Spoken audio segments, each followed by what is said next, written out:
É o seu luto, é o seu momento. E somente você pode dizer como isso vai acontecer, como isso aparece, tá?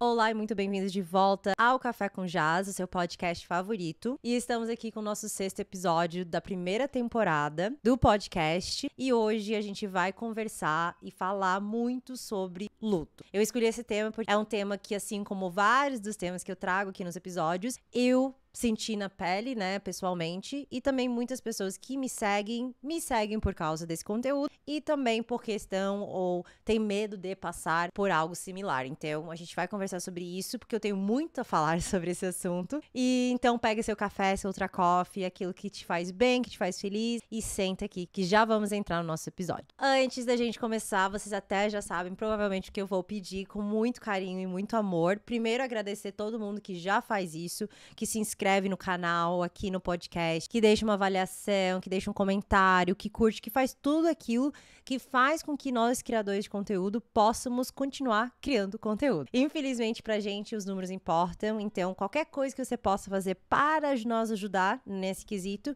é muito, muito, muito, muito, muito agradecido, tá bom? Agora que você já fez isso, vamos sim para o nosso episódio em relação ao luto. Quando a gente fala ou pensa em luto, a gente já relaciona muito com a questão de perda de alguém, né? Alguém perdeu um pai, uma mãe, um filho, alguém da sua vida, né? Mas eu quero deixar muito claro desde o início que quando a gente conversar sobre luto aqui nesse episódio, a gente vai falar sobre luto em geral. Tudo aquilo que é considerado perder. Eu não posso perder somente pessoas, como eu posso perder algo. Perdi um emprego, que eu passei pelo processo de luto, eu perdi um apartamento, eu perdi isso, eu perdi aquilo, não somente pessoas. E quando a gente também pensa em luto, a gente pensa que a pessoa faleceu, né? Às vezes a gente perde pessoas na nossa vida, né? Perde, não gosto muito dessa palavra, mas pessoas saem da nossa vida, a gente perde uma relação, e isso também faz com que a gente passe pelo processo de luto. Então a gente vai levar isso em consideração quando a gente pensar em luto em geral, que a gente não está se falando somente de perder fisicamente alguém, por exemplo, por falecimento, certo? Agora sim, vamos conversar um pouquinho. Primeiro contando, obviamente, a minha história em relação a como foi o meu luto, né? Com quem eu perdi, o que eu perdi. Além de muitas coisas na nossa vida, que eu acho que a vida inteira a gente vai sempre perder algo ou alguém. Mas como que foi a minha história com o luto. E aí depois a gente vai falar sobre, né? Tudo que eu aprendi com esse luto, como foi o processo. Tentar ajudar quem já está passando ou quem um dia talvez vai passar por um luto. Eu espero de verdade que eu possa ajudar dessa forma, tá? Primeiramente, se você não me conhece, você não me segue nas redes sociais, você provavelmente não sabe a minha história, tá? A minha história, ela começa com a perda do meu pai. Tá, eu perdi meu pai em meados de 2017 e foi de uma forma super repentina. Eu vou tentar resumir, já tem vídeo aqui no canal que eu explico certinho, conto exatamente tudo o que aconteceu em relação a esse falecimento do meu pai, tá? Mas eu vou tentar contar de uma forma bem resumida, só pra você não ter que achar esse vídeo, tá? Ou se perder nesse outro. Meu pai, ele tinha 50 anos de idade, tá? Quando ele me teve. Eu não era o nenê que era pra ter nascido. Eu, na verdade, meu pai e minha mãe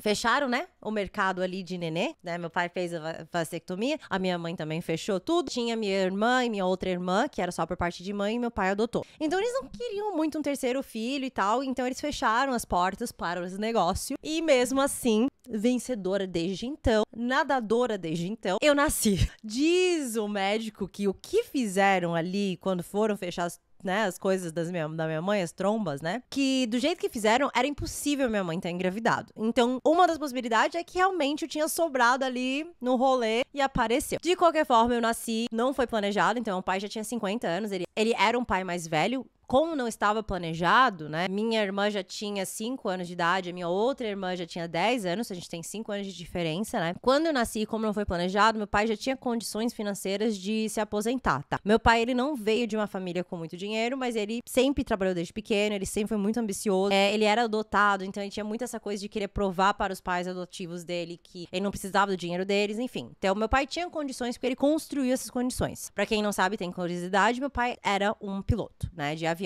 Então, quando eu nasci, ele tinha condições de parar de trabalhar, pra justamente ajudar a minha mãe a cuidar de 3 filhas, porque não estava no plano ter 3 filhas, só 2. E querendo ou não, um filho a mais vai fazer muita diferença, certo? Então, meu pai parou de trabalhar, se aposentou, e logo em seguida, a minha mãe, ela nos deixou. tá? Não sei qual foi, minha mãe também, infelizmente, já faleceu, e eu vou falar sobre isso daqui a pouco, mas ela nos deixou, que também não deixa de ser um luto pelo qual eu passei com 3 anos de idade. Eu lembro de muita coisa? Não. As coisas que eu lembro, será que são verdades? Ou será que foram coisas criadas da minha cabeça, dos sonhos, das poucas memórias que eu tenho? Sim.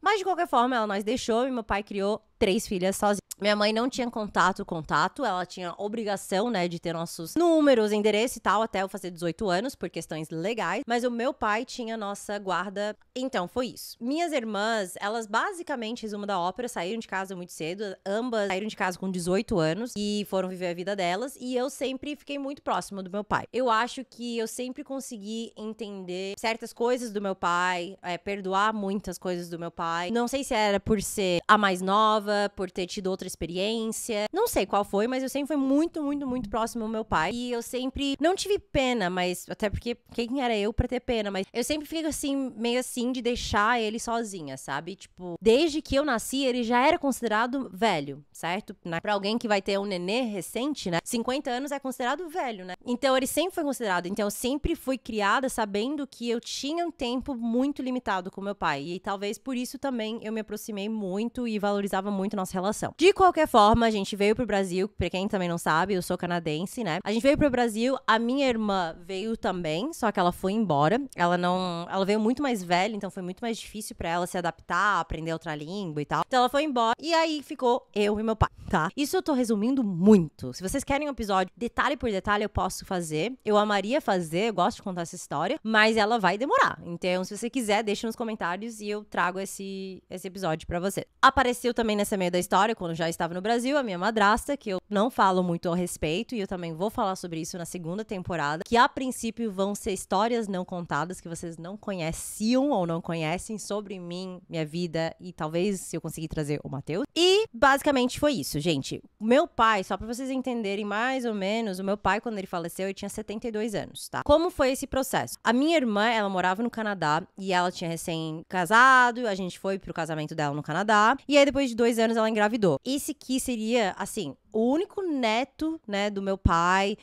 Eu era muito nova, eu tinha 24, tá? 24, 25. Eu tinha 25 quando ele faleceu, eu tinha 24 quando minha irmã engravidou, né? Eu não tinha nenhum, vamos pensar, até hoje, pensamento em ser filho ou ser mãe, etc. Não tinha nem namorado na época, então, quer dizer, eu tinha namorado na época, mas não tava nos meus planos, vamos dizer, e não está nos meus planos. Também vou falar sobre isso nos próximos episódios. Mas, qual que era a ideia? Precisamos conhecer o nenê, certo? Vai ser o único neto do meu pai, vai demorar muito pra vir daqui, ou não vai vir daqui. Então a gente precisa. Um mês antes da gente ir pro Canadá, que já estava planejado a gente ir lá, né, conhecer o netinho do meu pai ficou doente. Ele teve tipo uma virose, né? Mas pra quem sabe, também quem convive muito com gente mais velho, quando uma pessoa mais velha tem virose, ou diarreia, por exemplo, desculpa se alguém tá comendo, é muito mais sério porque você pode ficar desidratado, né? O idoso tem que cuidar muito mais quando ele tem esse tipo de doença que a gente fala, é um virosezinho. Pra nós mas pra eles não. Então, meu pai, ele teve que ser internado, ele foi internado. Era só realmente questão de virose, ele não estava passando super mal, mas tinha que ficar sob cuidado, certo? Pra não ficar desidratado e tal. Eu acho que ele ficou uns 3, 4 dias internado. A gente tinha essa viagem já marcado pra ir pro Canadá pra conhecer meu sobrinho, o neto do meu pai. E aí a gente falou isso pro médico, olha, a gente vai pro Canadá, tal dia e tal, que era mais ou menos 1 mês e meio depois que meu pai tava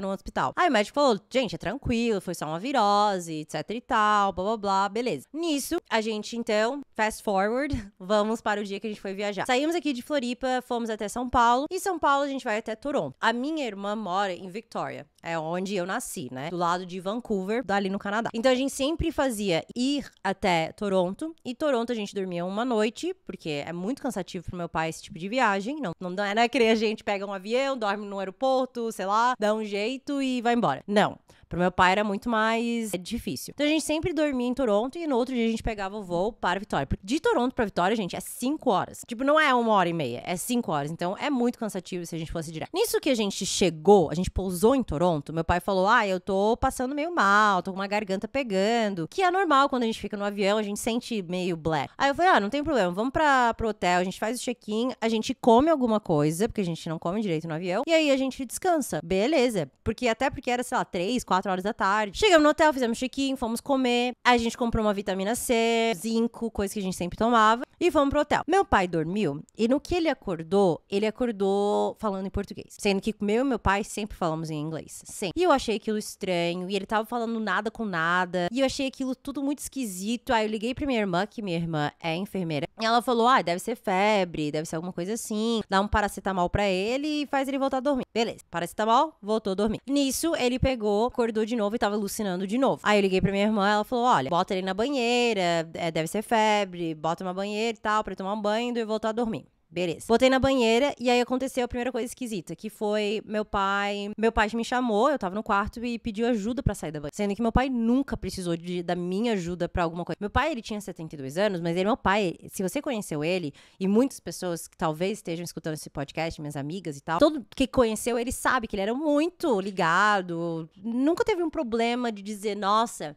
esse senhorzinho, sabe? Não. Tava muito ligado. E aí, quando ele me chamou pra ir ajudar ele a sair da banheira, eu já fiquei assim, alguma coisa não tá certa. Aí eu vou fast forward, gente, bastante, porque senão a gente vai ficar muito tempo aqui contando a história. Mas, basicamente, a gente foi pro hospital e meu pai foi piorando. E meu pai foi de alucinando para não falando, de não conseguindo fazer movimentos básicos, de não conseguindo respirar, de só piorar. A gente, basicamente, ficou um mês em Toronto.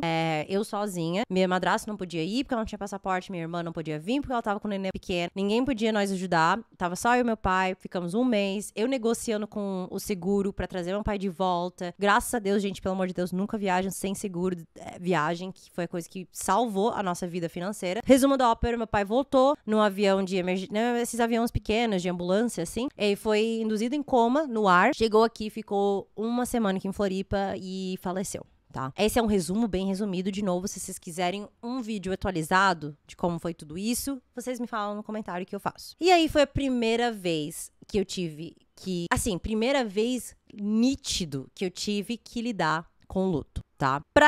Antes da gente entrar em como foi, explicar isso e tentar conversar mais sobre essa questão, 6 meses, 7 meses depois, eu descobri que a minha mãe, que ela tentou contato comigo quando ela descobriu que meu pai faleceu, mas eu não queria também. Enfim, X questões. Descobri que ela tava com câncer e ela veio a falecer também. E aí, depois de 3 meses, o meu cachorro também faleceu. Sim, gente. Foi 2 anos mais difíceis da minha vida e no qual eu tive que lidar com luto várias vezes, basicamente, tá? Das 2 vezes, eu vou falar assim, das 2 vezes falando da minha mãe e do meu pai, foram de formas muito diferentes. E é por isso que eu acho que a gente precisa conversar sobre o luto, porque ela vai aparecer de formas muito diferentes na sua vida. Hoje em dia já faz 7 anos, vai fazer 8 anos quase que tudo isso aconteceu. É claro que, e eu vou falar sobre isso, a gente carrega muito disso, faz parte da nossa história. Ela vira uma cicatriz, tá? Ela não some, ela vira uma cicatriz na sua vida. Assim como qualquer luto, estou bem. Aquela cri-cri. Não, mas eu estou bem. Eu sei que muitos de vocês vão querer mandar mensagem de eu sinto muito e tal. Agradeço de coração, mas eu estou bem, graças a Deus. Eu tenho uma vida, uma família construída aqui com o Matheus, com nossos 3 pets, com nossos amigos, com nossa rotina. Então eu estou bem, mas sem dúvida é algo que faz parte imensamente da minha história, que é luto. Como lidar com ela, como que ela aparece, das formas diferentes que ela aparece e o que eu puder fazer para ajudar as outras pessoas que vão passar, já passaram, estão passando. Por isso eu vou fazer, porque eu sei o quão difícil. Não existe luto fácil. Eu acho que isso é o recado que precisa ficar muito claro. Não vai ser fácil. Se alguém fala pra ti, é tranquilo. Mentira. Qualquer tipo de luto, e por isso que eu falo, aqui, nesse espaço, nesse podcast, o luto, em qualquer seja a sua forma, seja perder algo ou alguém, e nem perder alguém para um falecimento de fato, mas perder alguém na sua vida, uma relação acabar, por exemplo, isso tudo é bem-vindo aqui. Aqui a gente não julga o luto alheia, tá? Todos os lutos são lutos e elas vão ser encaradas de formas diferentes. Então, só pra você saber, porque tu pode pensar, nossa, mas a gente tem essa tendência a diminuir nosso luto, né? Pensar, nossa, mas quem sou eu pra ficar triste porque meu cachorro faleceu, sendo que fulano perdeu o pai dela? Não precisa pensar dessa forma. Luto é luto e ponto, tá? E aqui no podcast sempre vai ser o lugar seguro pra isso. Agora, vamos falar sobre, de fato, o luto. né? Eu acredito que eu encontrei a forma mais visual para explicar para alguém que nunca passou por um luto como que é o sentimento. Então, feche seus olhos se você estiver escutando isso. E eu quero que você imagine o seguinte. Alguém chega perto de você, perto do seu peito, bem no seu coração. Ela tem um objeto, um item pontiagudo, e ela abre um buraco no seu coração. No que ela abre o buraco no seu coração, ela tira. Ela tira só um pedaço, mas ela tira. E aquilo, obviamente, dói muito. Dói tanto. Dói, assim, tu acha que tu literalmente vai morrer. Você acha que não vai sobreviver isso. Porque foi tão doloroso, tão doído esse pedaço que ela cortou, ela abriu ali no seu coração, sem dó nem piedade, que você acha que você vai morrer. Aí, você passa um dia, passa o outro, ela vai se preenchendo com alguns momentos de risada, algumas pequenas alegrias durante a dor, mas às vezes, quando você não tá rindo e você não tá feliz, dói de novo, começa a latejar aquela dor, e você pensa, meu Deus, eu não sei se eu vou conseguir sobreviver a minha vida inteira com essa dor, sempre ali, sabe? Mas aos poucos, ao longo dos dias, aquele buraco, aquele pedaço do coração que foi retirado, ela vai sendo preenchido com um amigo que esteve com você, comendo uma pizza numa noite que você não queria ficar sozinha. É preenchido com seu namorado, sua namorada, que não larga sua mão de jeito nenhum. É preenchido com um café surpresa que o seu trabalho decidiu fazer pra você, pra tentar te alegrar. É preenchido por um casal que você vê passando na rua, rindo, até chorar, assim, de rir. E você pensa, nossa, ainda tem muita coisa, sabe, pela frente. Então, aquele buraco, aquele pedaço do coração que foi arrancado de você, ela vai se colando, ela vai se preenchendo e uma hora ela cicatriza. Tudo aquilo que você passou, ela cicatriza. Ela nunca vai embora, você sempre terá aquele marco, né, aquela marca no seu coração, mas ela vai cicatrizando. Então você lembra de tudo que você passou, de toda a dor que você sentiu, como foi difícil, noite, dia, mas ela cicatriza. E aí você carrega essa cicatriz pra sua vida e ela faz parte de uma história, as pessoas te perguntam, ai, de onde que é essa cicatriz? O que que é essa cicatriz? E aí você conta da história, da vez que foi te arrancado um pedaço do coração e que você sente muito, sentiu muito, agora ela é sua cicatriz e sua história, tá? Desculpa se isso foi muito visual demais, mas é a forma como eu hoje consigo ver o desenho e explicar pra alguém que nunca passou por isso o luto. Não é fácil, sabe? Imagina se alguém chega com um objeto pontiagudo e abre um buraco e tira um pedaço. Vai doer para um caramba. E você nunca vai conseguir aquele pedaço de volta, sabe? Nunca vai ser o pedaço de um coração mesmo de volta. O que você preenche, aquele pedaço que você perde, é exatamente com aquilo que eu falei. Com seus amigos, com o resto das suas famílias, com o seu trabalho, com as coisas da vida, sabe? Você entende depois, com o tempo, você vai olhando assim no multidão e tu vai ver que todo mundo tem uma cicatriz dessa. Sendo, de novo, de qualquer tipo de luto, mas todo mundo carrega a cicatriz de um luto na sua vida.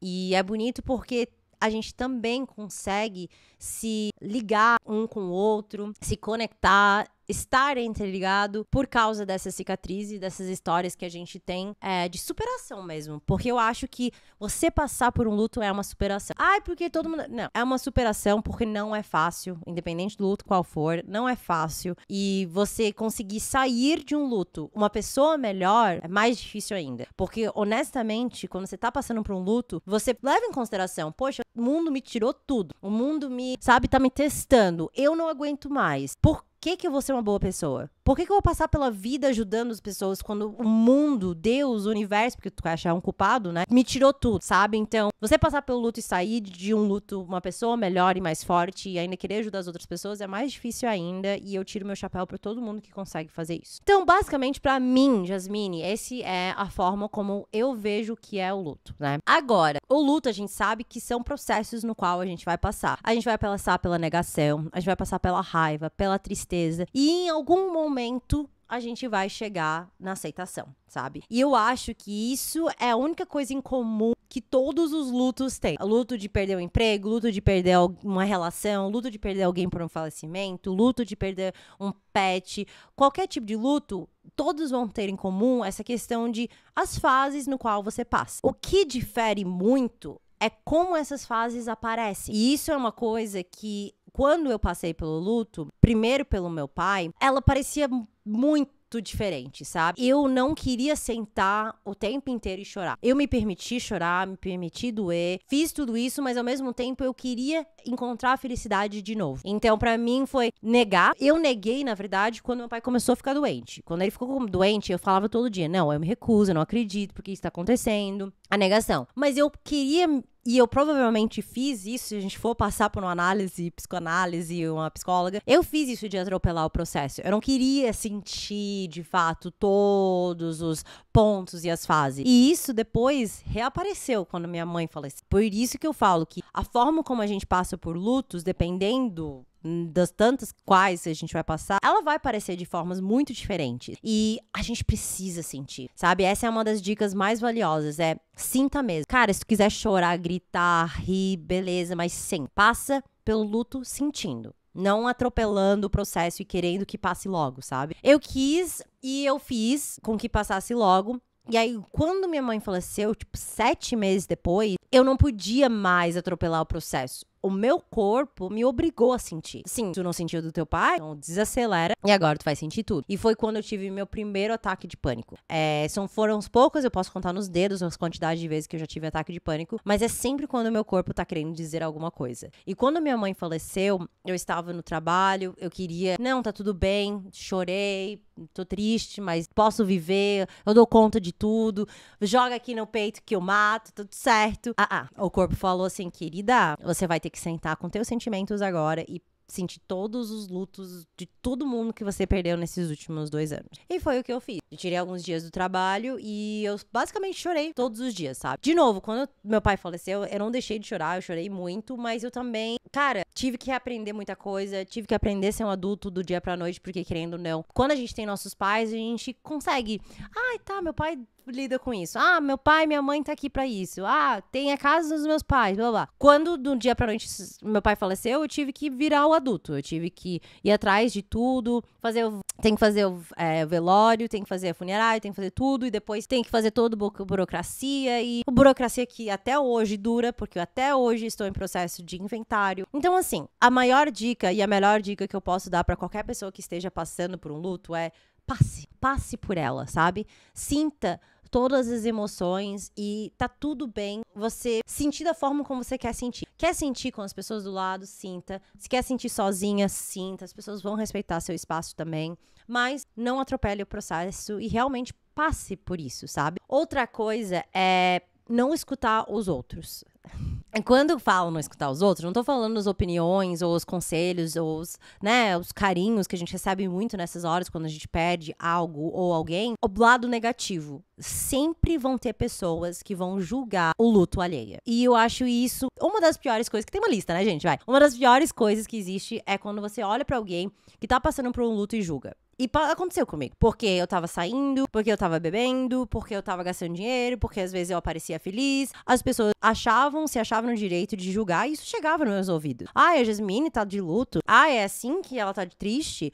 Porque não sei. E não é a primeira vez que aconteceu comigo, tanto quanto eu também escuto muitas pessoas julgando o luto alheia, sabe? Tipo, fulano nem parece que tá triste. Cara, você não sabe. Você não sabe se aquele sorriso é um sorriso que ela deu depois de 5 dias sem conseguir sorrir direito, com os olhos inchadas. Às vezes é a primeira vez que ela tá sorrindo. Ou, você não sabe se ela tá saindo, né, indo pra balada, bebendo e tal, porque ela tá querendo, né, afogar as mágoas, literalmente, em um copo de cerveja. Então a gente não pode julgar o luto alheio. Por isso que eu falo, fecha os ouvidos, porque se tu vai levar em consideração os outros, você não vai viver o seu luto como você sente que você deveria viver. Você vai viver de acordo com como os outros acham que você deveria viver esse luto. E não tem como você fazer isso. É o seu luto, é o seu momento, e somente você pode dizer como isso vai acontecer, como isso aparece, tá? Outra coisa é, luto não tem tempo. Não tem como eu sentar aqui e falar, olha, depois de X dias, X meses, 1 ano, tudo vai passar e tu nunca mais vai sentir. Não. É aquilo que eu falei no começo do vídeo. O luto, ele sempre vai estar com você.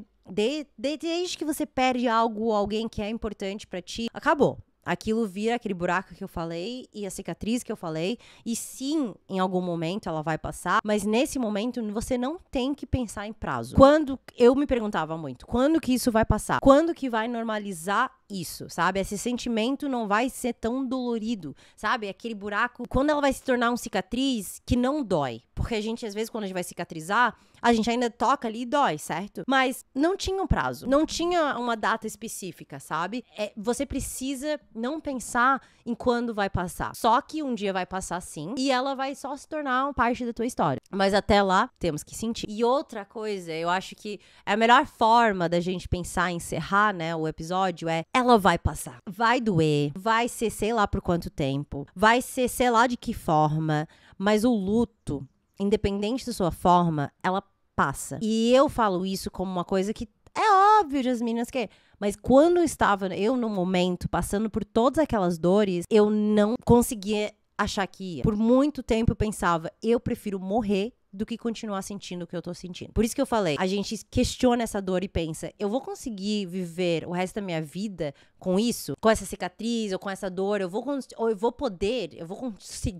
Eu acho que eu não vou conseguir. Era realmente esse pensamento. Eu acho que eu não vou conseguir continuar com essa dor. Eu estou aqui como testemunha de muitas pessoas que não conseguiram realmente. A gente conhece quantas histórias de pessoas que não aguentaram a dor e prefeririam realmente sair desse plano, mas eu como testemunha de sobrevivência, sim, vai passar. Eu tenho certeza que vai passar, mas vai ter muitos momentos que vão te testar. Muitos momentos que você vai olhar e pensar, cara, não, eu não aguento mais essa dor, eu não consigo. E é nessas horas que uma rede de apoio é tão importante. Ah, eu não tenho família. Eu não tinha família. A minha família foi tudo embora. Eu não tinha. Eu me apoiava nos meus amigos, eu me apoiava nos meus colegas de trabalho. Na época eu tava na faculdade, eu me apoiei em todo mundo que se ofereceu muito para ser meu ombro, né, para apoiar. Conta. E, assim, eu negava muito essa ajuda. Não, eu tô bem, eu não preciso, eu tô bem. Graças a Deus, eu tenho amigas que são muito teimosas e elas, ai, tá bom, Jasmine, eu tô indo igual. Porque eu era teimosa também e falava, não, eu não preciso, eu tô bem, blá, blá, blá. E eu não estava. E aí elas insistiam e chegavam lá e desabava, sabe? Então, é muito importante a gente ter essa rede de apoio enquanto a gente tá passando por qualquer tipo de luto. Às vezes, só pra ficar em silêncio, mas só para estar lá, sabe? Porque é difícil passar por isso sozinho. Não que você não consiga passar por isso sozinho, tem muitas pessoas que passam, mas é mais fácil a gente contar com a ajuda sabe? I got my friend. É mais fácil a gente passar por essas coisas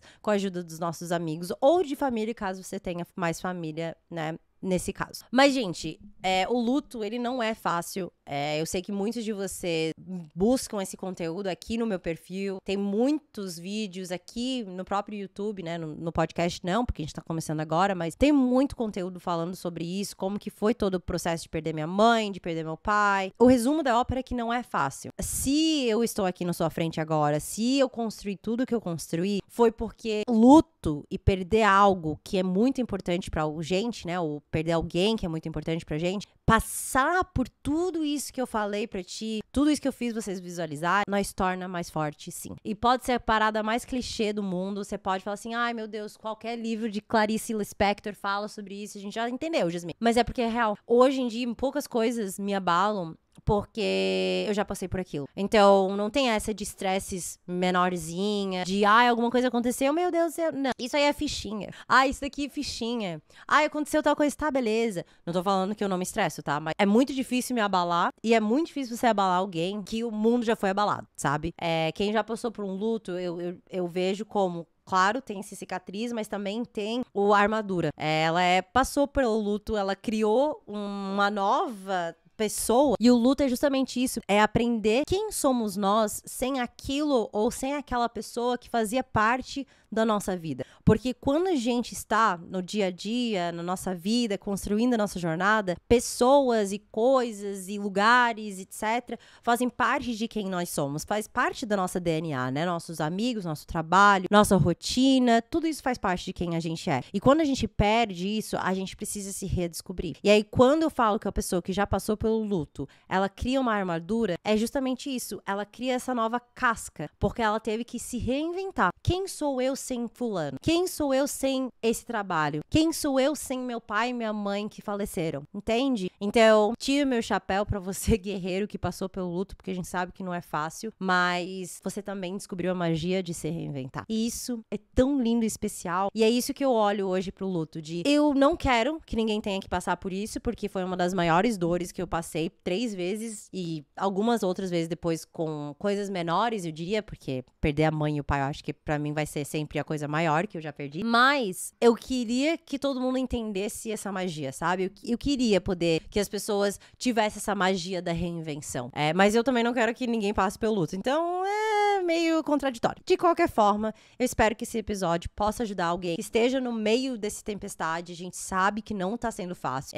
Eu sinto muito se você tá passando pelo luto, porque eu sei exatamente o que é sentir isso, assim como milhares de pessoas já passaram por isso, também sentem. Então eu sinto muito se você tá passando pelo luto, mas eu tô aqui como tua esperança de que existe um dia que você vai estar bem. Existe um dia que você vai estar melhor. E eu espero que esse episódio te dá essa esperança. É isso que eu quero pra qualquer pessoa que está assistindo no YouTube ou escutando no Spotify, é que você entenda que existe dias melhores. Tenha fé e não perca esse fé, sabe? Segura nos piores dias do mundo esse teu fé de que os dias melhores, elas vão chegar, tá? Eu espero de verdade que todo mundo tenha gostado desse episódio. Sei que é um pouquinho mais pesado, mais denso, mas espero que possa ajudar você de alguma forma. Às vezes nem certamente com luto, mas com alguma ideia. Então, eu sempre quero poder plantar pulguinhas atrás das orelhas de vocês. Espero que isso tenha acontecido. Espero que todo mundo esteja bem. E antes de encerrar, vou agradecer todo mundo que escutou até agora. E pedir gentilmente para se inscrever, curtir, comentar. Se inscreva aqui, avalie aqui o Spotify, que tudo isso é bem importante para eu continuar e voltar com a nossa segunda temporada do podcast, tá bom? Um beijo, muito obrigado. Melhore logo. Espero que tudo fique bem. E é isso. Um beijo e até o próximo episódio.